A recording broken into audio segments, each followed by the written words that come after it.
All right, ladies and gentlemen, it is time for the unboxing of the official, actual Clash at Rook's Point, the game.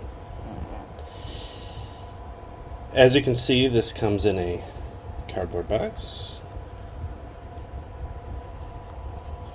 much like the starter deck boxes from old trading card games that we grew up with in the 90s. Clash of Rook's Point logo on all sides. The incredible cover art by Miss Joanna. Thank you again, Joanna, for being so awesome.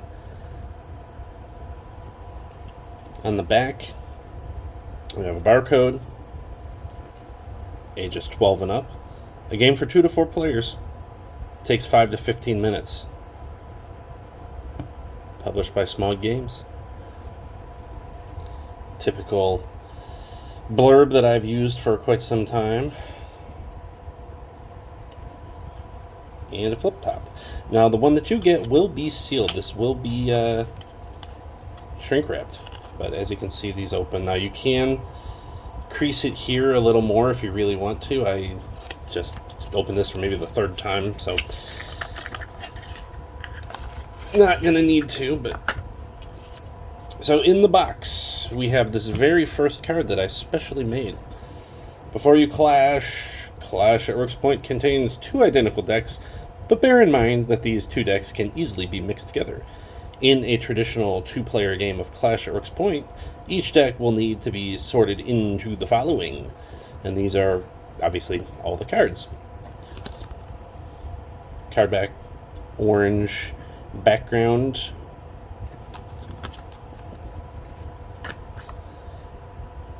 And speaking of orange background, all of the character cards have an orange background. This is to differentiate them from the other cards. So as we can see, we have the General, Barcoa the Assassin, Vasil the Headsman. Moving on, we have Gorgo, Joss Salamander, and Oculus. Maybe it's just me, but this is one of my favorite pieces of art. It's by Gaston Garcia. Did quite a bit of art for this. Here's another one from him, Everett. Baron Tempest, that awesome top hat. Mistress Ambrosia, Alexander, those sweet goggles, Mace, and Foxtail.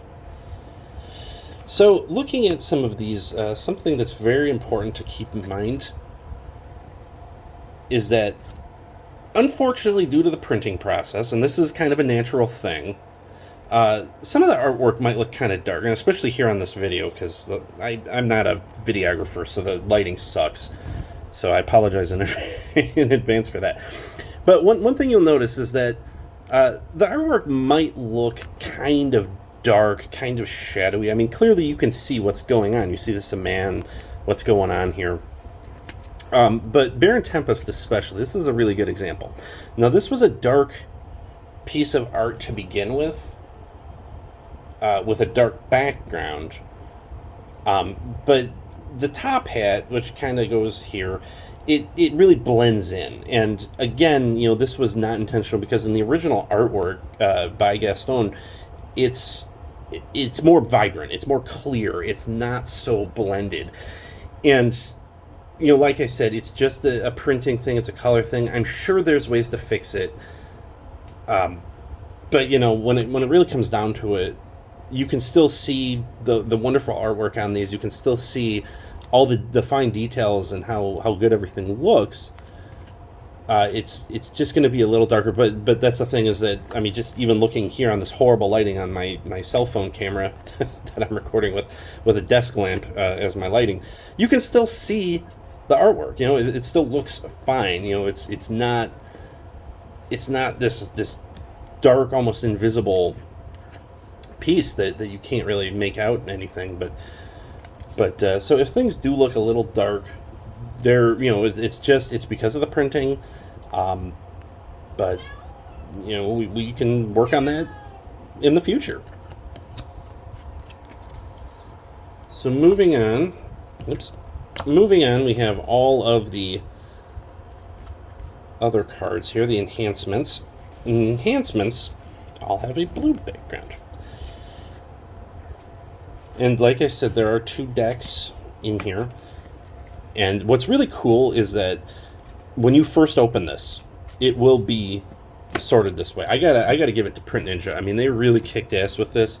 The fact that these 2 decks were sorted like this, the fact that they came separate like this, with this card here, that order is what each of these are, and it's just so amazing. Well, it's not that order, but they are separated into that, and it's so cool that they could do that, and just I think that's more of a marvel of modern technology, I guess.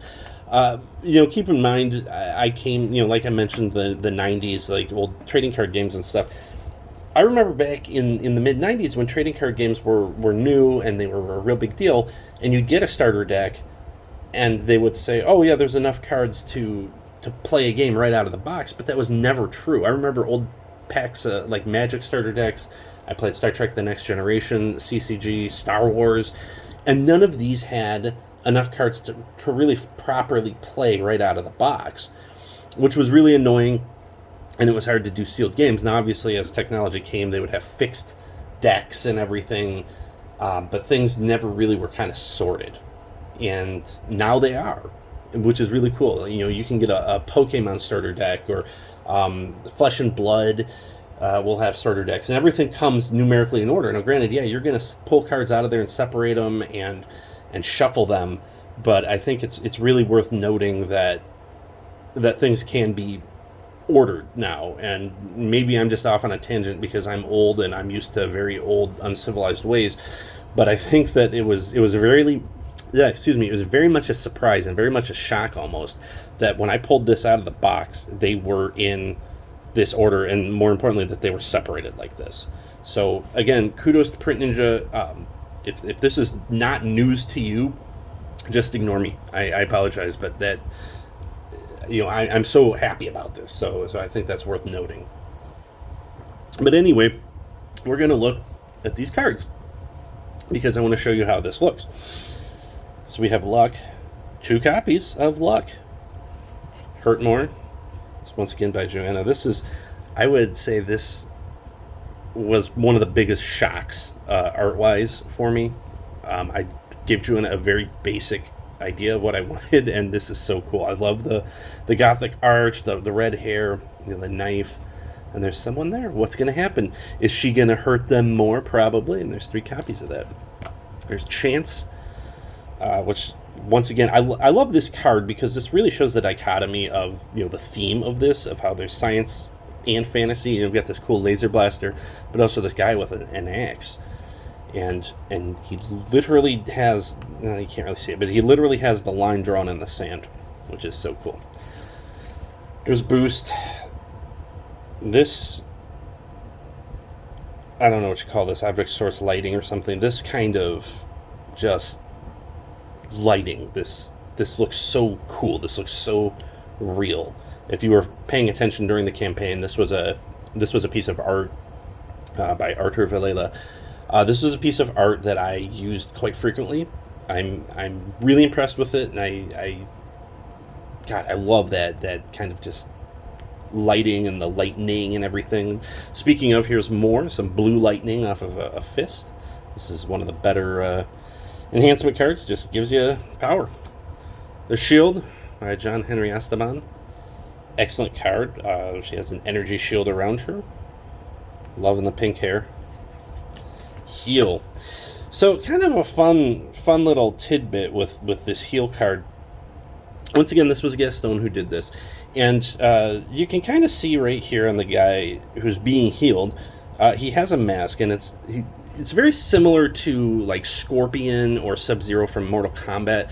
But at the time, keep in mind this was during COVID. This was like early 2021, I want to say, when Gaston did this piece of art for me, and I remember he sent kind of a basic idea. And I said, hey, get some more like technology on there, maybe a mask or something.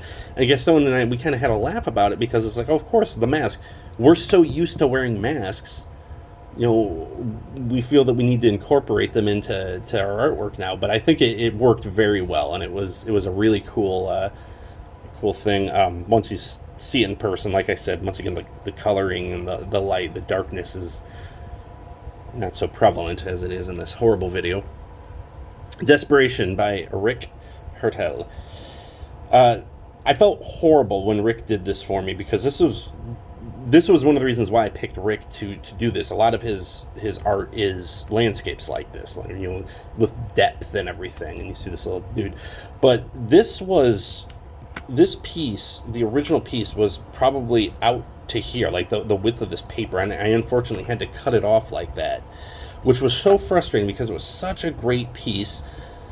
And that's kind of the name of the game when it comes to card art and just different games and just different uses of artwork, unfortunately. But it was so awesome, and it was just more mountains and stuff, but it really, I said desperation, it should have been called desolation, but desperation obviously is what the card is for. But it was such a cool piece that I loved the scope. You've got this tiny guy, and there was this massive landscape of these mountains that just kind of go on, and these rolling fields, and it was so cool. And I hope that when you look at this, I hope that means something to you.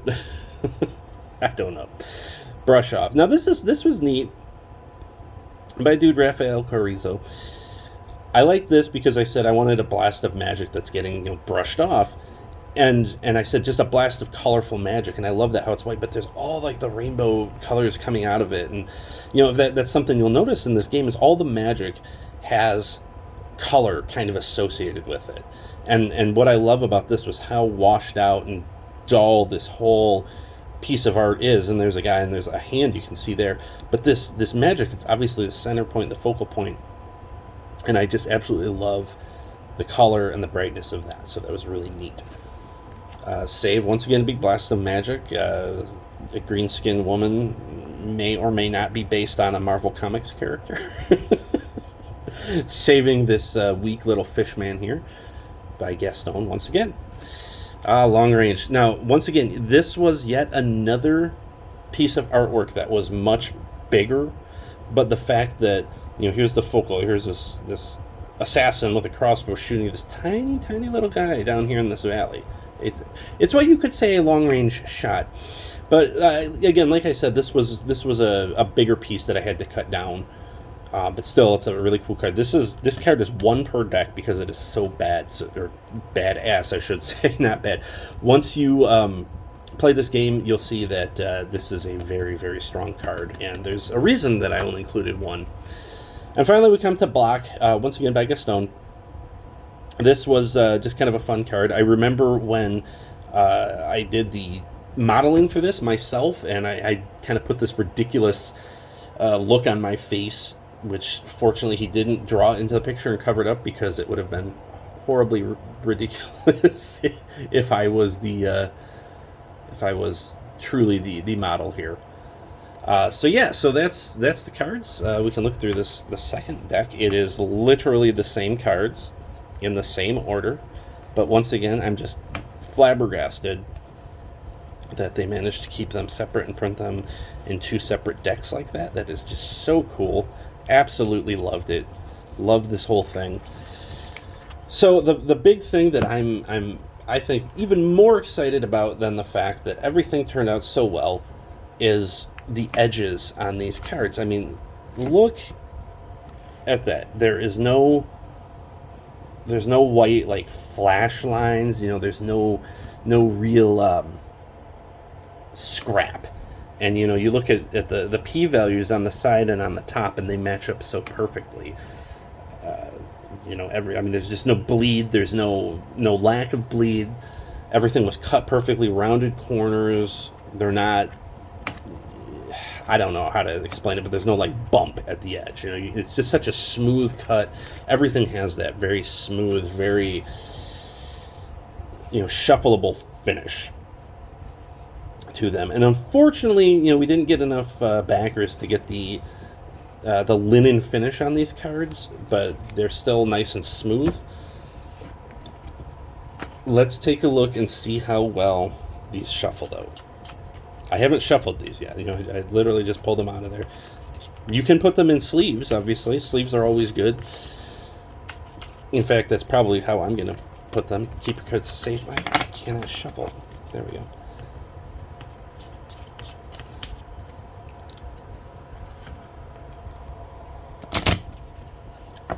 I've always been horrible at this, so please forgive me if it looks ridiculous, but I don't think that me shuffling poorly is any negative statement on the cards themselves. Looks like they shuffle quite well. I mean, there's a little bend. I mean, that's obviously because I like to bend them, but you can put them back. But everything looks good, So they shuffle well. They play well. So I'm happy. Finally, and I should say the weight of the card. It is thin. It's playing card weight. Right here I have a card from Flesh and Blood. I know you really can't see. God, I really, really wish you could see how tight that is together. But the Flesh and Blood cards are just a hair thicker. I mean, so minuscule. And the Flesh and Blood cards are the same thickness, the same weight as as other trading card games, so Magic cards, Pokemon cards, whatever. These here for Clash at Rook's Point are just, like I said, just a hair thinner. So it's so close to that weight. So if you're used to playing trading card games, it's going to be really, really close. You might notice a slight difference, but it's not so bad that you can't play the game ever. In fact, you should play it all the time. So finally, we have a rule book. One thing you'll notice is there is no page numbers on these, but it's a booklet, it's a pamphlet, it's a fold-out, and I think you can pretty much figure out where to go. But this mini logo up at the top, even these little cards, like, I'm really impressed with how well this all came out. And I'll be honest, I made this pamphlet in Word, in MS Word, and the quality of the art, which I intentionally left black and white, obviously, but the quality of how well these shrunk down and looked, and the words, I mean, this is like an 8-point font, might even be a 7-point font, but I can read it just fine. My eyes are not the greatest, but I can still read it just fine. It's crystal clear. These were folded so perfectly. I'm so happy. But they all came like this. So like I said, big kudos, big up to Print Ninja. You guys did amazing. Still, I gush about Joanna and her work constantly, but I've got to say, Joanna Grodeca did such a phenomenal job with the design of this, art-wise and graphically, and I don't feel like this game would exist without her. So Joanna, if you're watching, a big thank you. And to everyone else who worked on this, all the artists, there was a lot of artists. You're all credited in the rulebook, but thank you to every artist, thank you to every playtester, every backer, every supporter, every person who reposted, who did anything. I can't thank you guys enough. This has been a labor of love. It's real. It exists. I don't want to say I never, but it was very difficult for me to truly envision this happening the way it has. And hey, I'm not disappointed. So thanks again to everyone, and you'll be getting your stuff real soon if you haven't gotten it already. And if you're watching this sometime after September of 2022, thanks a lot. See ya.